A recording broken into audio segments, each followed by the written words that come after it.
Fala galera, eu sou o professor Marquinho Laurindo de Literatura e hoje eu estou aqui para falar em realismo. Vem comigo que está entrando no ar mais um episódio do Cai no Vestibular.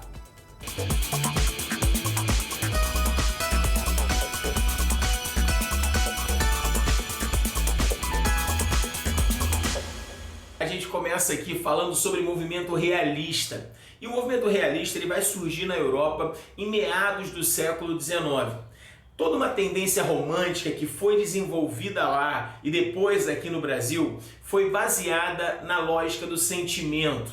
Foi trabalhada por um viés da idealização, da subjetividade. E isso não cabia mais em meados do século XIX lá na Europa. Principalmente porque vivíamos um mundo que colocava muitas vezes as pessoas numa situação desigual. Violência, brutalidade, misoginia, tudo isso aparecia dentro de um processo crítico que o realismo vai estabelecer. Então, na Europa, um cara chamado Gustave Flaubert, um dos autores mais representativos daquele contexto, escreve uma obra que vai se transformar num marco da cultura universal, um livro chamado Madame Bovary. E o Madame Bovary resolve uma grande questão do final do século XIX.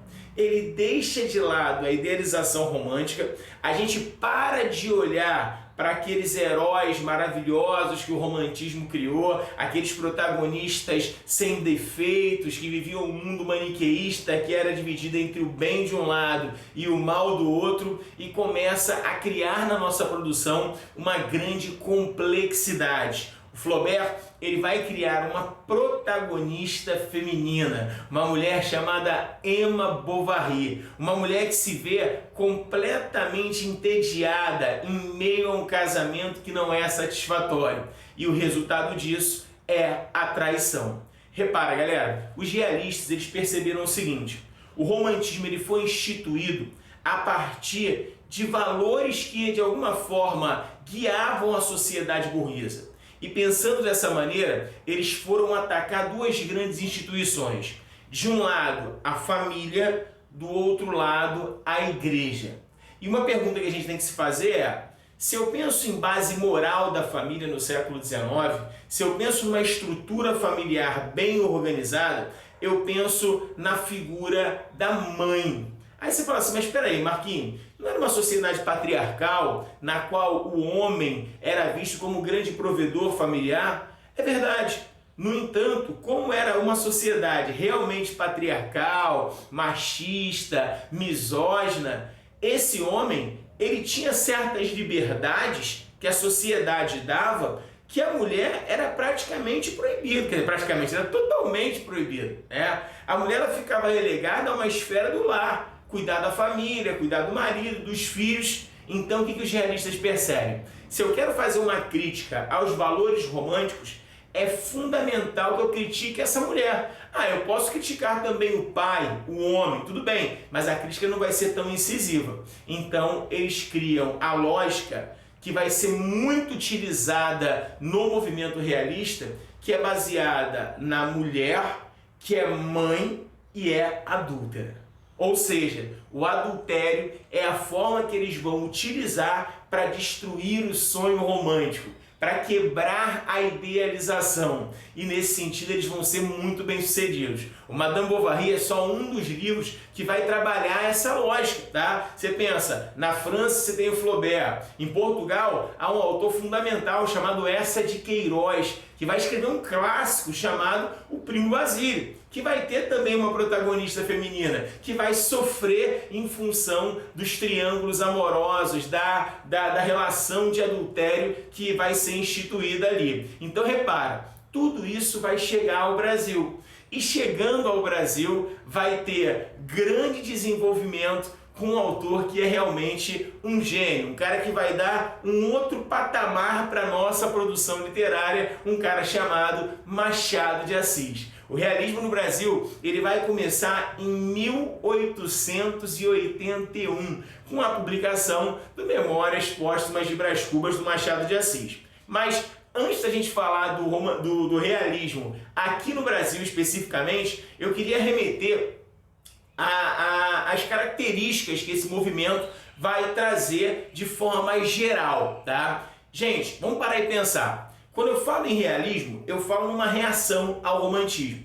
Então, se por um lado o romantismo era um movimento baseado, tá, no sentimentalismo, na subjetividade, o movimento realista ele vai ser um movimento baseado na razão. Então você tem aí um retorno do racionalismo, tá? E esse racionalismo ele tem a ver com uma visão crítica da realidade social. Os realistas estavam se propondo a fazer uma espécie de retrato, né?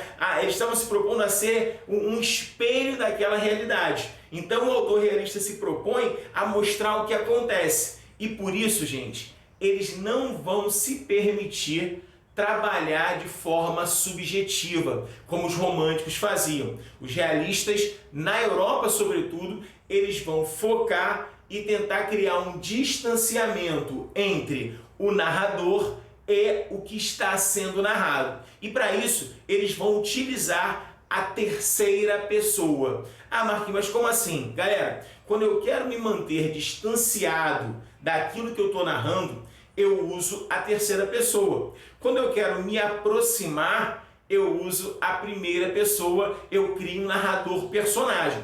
Isso não vai acontecer no realismo, principalmente lá na Europa. E por que isso? Porque os autores eles querem manter o distanciamento. Eles criam esse distanciamento a partir de um viés objetivo e pelo uso da terceira pessoa. E tudo isso para que a crítica fosse isenta, para que eles olhassem aquela realidade e conseguissem refleti-la de maneira direta. Então, a racionalidade, a objetividade são características centrais do movimento realista.